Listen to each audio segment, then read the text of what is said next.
Hello everybody, இன்றைக்கி நம்ம என்ன பார்க்க போகிறோன்னா போக்குவரத்து, தகவல் தொடர்பு, வணிகம், அதுதான் இன்றைக்கி பார்க்க போகிறோம். இப்போது இந்தியாவுடைய தங்க நாற்கர சாலையின் நீளம். ஃபஸ்ட்டு வந்து புக் பேக் கொஸ்டின் பார்த்துருவோம். மக்கள் தொகையின் பல்வேறு அம்சங்கள் பற்றிய அறிவியல் பூர்வமான படிப்பு. அது என்ன அப்படின்னாக்க மக்களியல். மக்கள் தொகை பற்றிய அறிவுபூர்வமான படிப்புக்கு பேர் வந்து மக்களியல். அடுத்தது டேஷ் வந்து போக்குவரத்தை நேரடியாகவும் உற்பத்தியாளரும் நுகர்வோரையும் இணைக்கிறது. எது வந்து போக்குவரத்து வந்து உற்பத்தியாளரையும் நுகர்வோரையும் இணைக்கிறது? எந்த போக்குவரத்துனா சாலை போக்குவரத்து. நெக்ஸ்ட்டு இந்தியாவின் தங்க நாற்கர சாலையின் நீளம் எவ்வளோனா 5846 கிலோமீட்டர். இந்தியாவுடைய தங்க நாற்கர சாலையின் நீளம் வந்து 5846 கிலோமீட்டர்.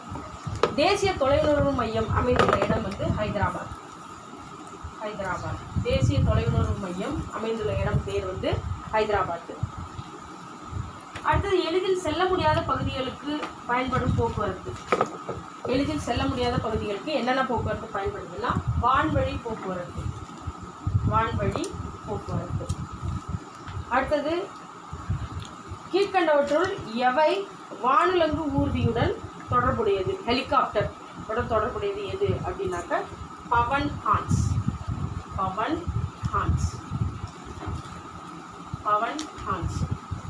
நெக்ஸ்ட் இந்தியாவின் முக்கிய இறக்குமதி பொருள் என்ன அப்படின்னா பெட்ரோலியம். இந்தியா வந்து எந்த முக்கிய பொருளை வந்து இறக்குமதி செய்யுது அப்படின்னு பார்த்தீங்கன்னா பெட்ரோலியம். நெக்ஸ்ட் பொறுத்துக எல்லைப்புறச்சாலை வந்து ஹைதராபாத்.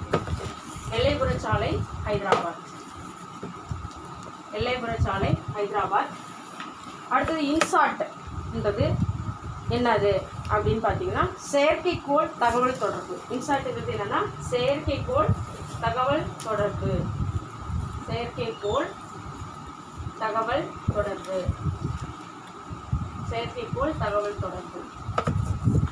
அடுத்தது மேசகான் கப்பல் கட்டும் தளம் எங்க இருக்கு அப்படின்னு பார்த்தீங்கன்னா மும்பையில் இருக்கு. மேசகான் கப்பல் கட்டும் தளம் எங்க இருக்கு? மும்பை.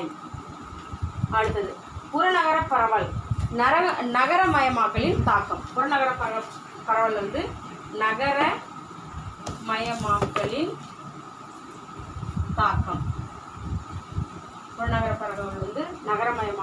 தாக்கம்.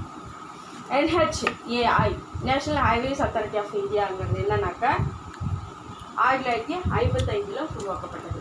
NHAI 1955 உருவாக்கப்பட்டது. இதுதான் வந்து இதில் இருக்கிற முக்கியமான புக் பேக் கொஷின்ஸு.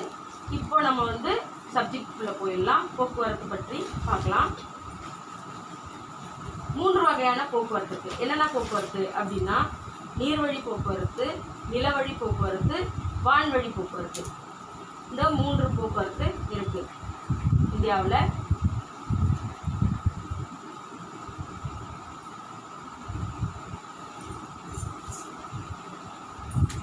போக்குவரத்து என்பது என்ன அப்படின்னா பயணிகள் மற்றும் சரக்குகளை ஓர் இடத்திலிருந்து மற்றொரு இடத்திற்கு எடுத்து செல்வதாகும். அதுவும் இல்லாமல் ஒரு போக்குவரத்துங்கிறது வந்து ஒரு நாட்டினுடைய முக்கிய உயிர்நாடியாக கருதப்படுகிறது. 3 வகை என்னன்னா நீர், நிலம், வான்வழி. நிலவழி அப்படின்னா ரயில்வே, சாலை, குழாய் வழி போக்குவரத்து. அதாவது சாலை, ரயில்வே, குழாய் வழி போக்குவரத்து. நீர்வழி போக்குவரத்து அப்படின்னா உள்நாட்டு நீர்வழி போக்குவரத்து, கடல் வழி நீர்வழி போக்குவரத்து. அடுத்து வான்வழி போக்குவரத்து அப்படின்னா உள்நாட்டு வான்வெளி, பன்னாட்டு வான்வழி போக்குவரத்து. அடுத்தது சாலை வழினா குறுகிய மற்றும் நீண்ட தூரத்துக்கு பயணிகள் மற்றும் சரக்குகளை வந்து கொண்டு செல்வதில் வந்து முக்கிய பங்கு வகிக்கிறது. இது வந்து கேரளாவில் வந்து சாலைகள் அடர்த்தி மிக அதிகமாகவும், ஜம்மு காஷ்மீர் அண்ட் லடாக் பகுதிகளில் வந்து சாலை அடர்த்தி மிக குறைவாகவும் இருக்குது. கேரளாவில் சாலைகள் அடர்த்தி மிக அடர்த்தியாகவும், ஜம்மு காஷ்மீர் அண்ட் லடாக் பகுதிகளில் வந்து சாலை அடர்த்தி மிக குறைவாகவும் உள்ளது. சாலைகள் மற்றும் அமைத்தல் மற்றும் பராமரிப்பு நோக்கத்திற்காக இந்திய சாலைகள், தேசிய நெடுஞ்சாலைகள் NH. அடுத்து மாநில நெடுஞ்சாலைகள் SH. மாவட்ட சாலைகள், கிராமப்புற சாலைகள், எல்லையோர சாலைகள் மற்றும் பன்னாட்டு சாலைகள் என வகைப்படுத்தப்பட்டிருக்கிறது. இந்தியாவில் வந்து சாலைகள் அமைக்கிறது வந்து சமவெளி பகுதிகளில் ரொம்ப எளிதாக இருக்கும், அதே மலைப்பாங்கான பகுதிகளில் வந்து ரொம்ப கஷ்டமாக இருக்கும். அடுத்தது இந்திய சாலைகளின் வகைகள். நெடுஞ்சாலைகள், தேசிய நெடுஞ்சாலை NH, நேஷ்னல் ஹைவேஸ். இந்திய சாலைகள், நேஷ்னல் ஹைவேஸ் NH.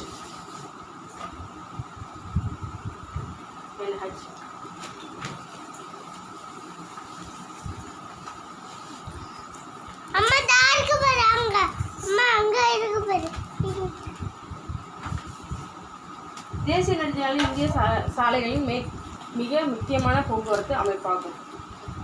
இது வந்து தலைநகரங்கள், முக்கிய தலைநகரங்கள், ரயில் நிலையங்கள், சுற்றுலா மையங்கள் எல்லாத்தையும் வந்து இணைக்கிறது.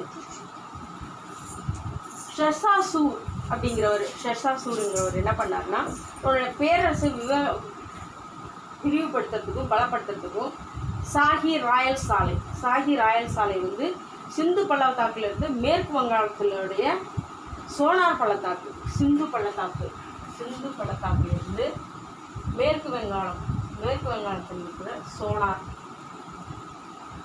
பள்ளத்தாக்கு, வெஸ்ட் பெங்காலில் WBS, வெஸ்ட் பெங்காலில் இருக்கிற சிந்துலேருந்து S2 WBS, சிந்து பள்ளத்தாக்கிலிருந்து வெஸ்ட் பெங்காலில் இருக்கிற சோனார் பள்ளத்தாக்கு வரை ஷெர்ஷாசூர் என்றவர் ஷாஹி எல்லாமே S தான், SWBS ஷாஹி.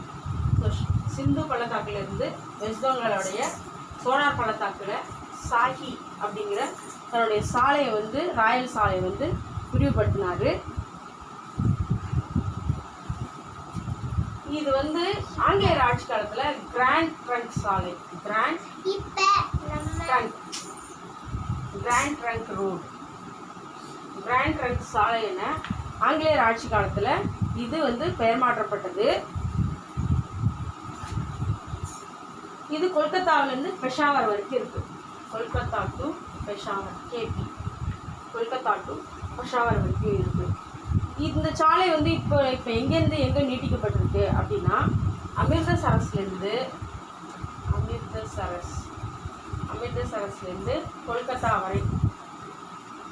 கொல்கத்தா வரை நீட்டிக்கப்பட்டிருக்கு. அடுத்தது இந்தியாவின் தேசிய நெடுஞ்சாலை மேம்படுத்துவதற்கும் பராமரிப்புக்கு இந்திய அரசின் தரவழி மற்றும் நெடுஞ்சாலைத்துறை அமைச்சர்கள் பொறுப்பாகும். இந்தியாவின் மிக நீண்ட தேசிய நெடுஞ்சாலை வந்து NH44. இந்தியாவின் மிக நீளமான தேசிய நெடுஞ்சாலை எதுனா NH44. குறுகிய நெடுஞ்சாலை எதுனாக்க 47, NH47. இது எங்கேருந்து எங்கே இருக்குதுன்னா, காஷ்மீர் டு கன்னியாகுமரி, ஜம்மு காஷ்மீர்லேருந்து கன்னியாகுமரி வரைக்கும் இணைக்குது. இதோட நீளம் எவ்வளோனாக்க 4076.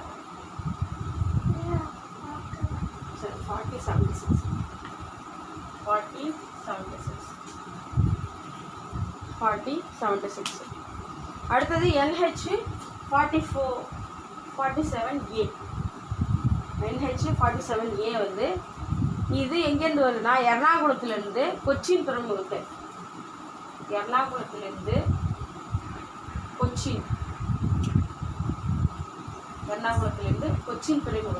இணைக்குது. அதாவது வில்லிங்டன் தீவு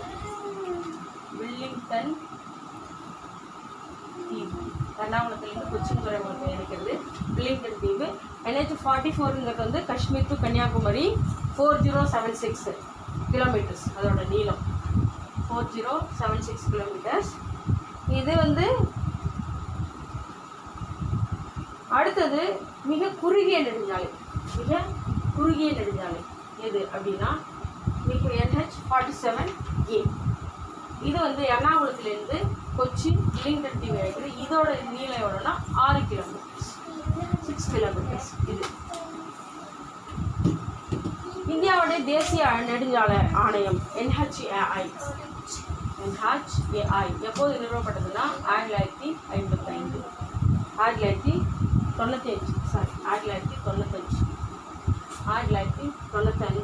நிறுவப்பட்டது.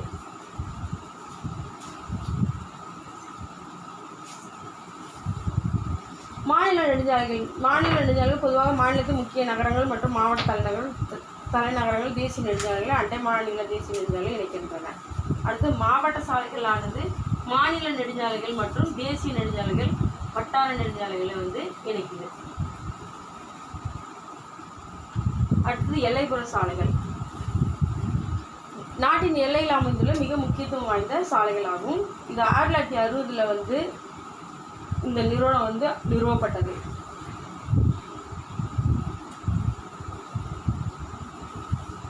1960 நிறுவப்பட்டது.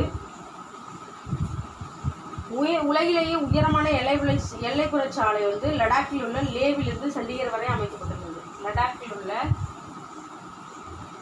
லேவிலிருந்து சண்டிகர் வரை லடாக்கில் உள்ள லேவிலிருந்து சண்டிகர் வரை அமைக்கப்பட்டுள்ளது. இச்சாலை கடல் மட்டத்திலிருந்து சராசரியா 4270 கிலோமீட்டர் 4270 கிலோமீட்டர் உயரத்தில் இருக்கு. அடுத்து தங்க நாற்பது சாலை. தங்க நாற்பது சாலையோட நீளம் எவ்வளோனாக்கா 5846 கிலோமீட்டர். 5846 கிலோமீட்டர். இது 4 முதல் 6 வழிகளை கொண்டதுனால இது வடக்கு தெற்காக இந்தியாவின் 4 பெரு நகரங்களை இணைக்குது. அது என்னன்னா புதுடெல்லி, சென்னை,